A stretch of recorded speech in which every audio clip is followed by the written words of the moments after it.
Police वालों ने मेरे कपड़े उतारकर मुझे रात भर पीटा, मेरे परिवार और मेरी बहन को झूठे मुकदमे में फंसाने की धमकी दी, मुझे इस तरह से डराया धमकाया कि 2-3 वर्ष तक तो तुम जेल से बाहर नहीं निकल पाओगे, इस तरह के मुकदमे दर्ज कर देंगे।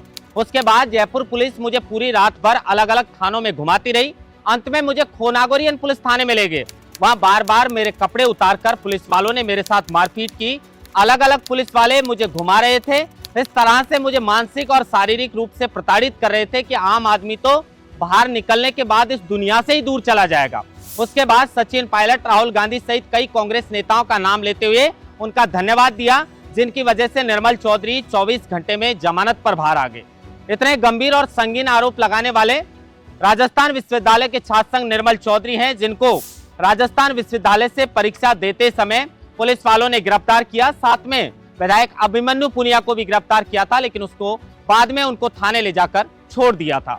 राजस्थान विश्वविद्यालय के छात्र संघ अध्यक्ष निर्मल चौधरी जयपुर एसएमएस अस्पताल के बाहर डॉक्टर राकेश बिश्नोई की मौत के बाद जो धरना दे रहे थे, उसी समय पुलिस से उनकी तकरार हुई थी और उसके बाद कहा जा रहा था कि निर्मल चौधरी के ऊपर मुकदमे दर्ज होंगे। हालांकि उस मामले में भी निर्मल चौधरी के ऊपर मुकदमा दर्ज कर लिया गया, लेकिन जब राजस्थान विश्वविद्यालय के अंदर से निर्मल चौधरी को परीक्षा देते समय पुलिस पकड़ कर ले गई, तो ये सवाल खड़े हो रहे थे कि किस मामले में निर्मल चौधरी को पुलिस ने गिरफ्तार किया था।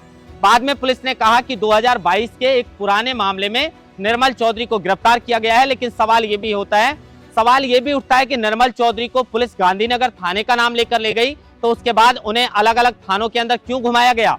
अंत में खोनागोरियन थाने में ले जाकर उनके कपड़े उतारकर उनके साथ मारपीट की गई, उन्हें मानसिक और शारीरिक प्रताड़नाएं भी दी गई।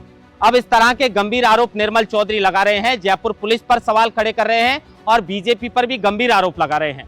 जैसे ही निर्मल चौधरी की गिरफ्तारी हुई, उसके बाद कांग्रेस के कई नेता जयपुर पुलिस कमिश्नर से मुलाकात करते हैं।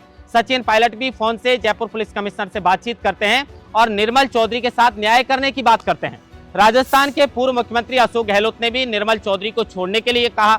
हालांकि निर्मल चौधरी को 24 घंटे बाद जमानत तो मिल गई, लेकिन जिस तरह का आरोप निर्मल चौधरी ने लगाए हैं, उसके बाद निर्मल चौधरी ने कहा है कि मैं लीगल एक्शन लूंगा जयपुर पुलिस के खिलाफ, क्योंकि मुझे शारीरिक और मानसिक प्रताड़नाएं दी, साथ में मेरी बहनों की गालियां तक दी।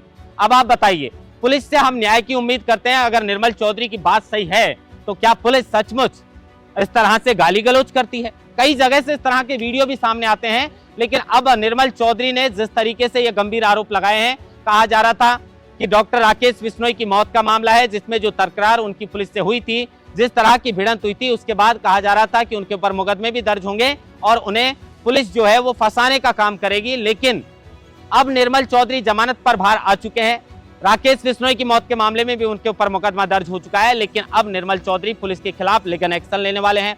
लीगल एक्शन इसलिए क्योंकि निर्मल चौधरी को जिस तरीके से मानसिक और शारीरिक प्रताड़नाएं दी हैं, जिस तरीके से उनके साथ मारपीट की है, जिस तरीके से उनकी बहन को गालियां दी है और उसके बाद में उनके परिवार और बहनों को झूठे मुकदमे में फंसाने की धमकी दी है, अब निर्मल चौधरी का यह बयान सोशल मीडिया पर जमकर वायरल हो रहा है और लोग बीजेपी और जयपुर पुलिस पर सवाल खड़े कर रहे हैं। महेंद्र भास्कर, लोकमत हिंदी।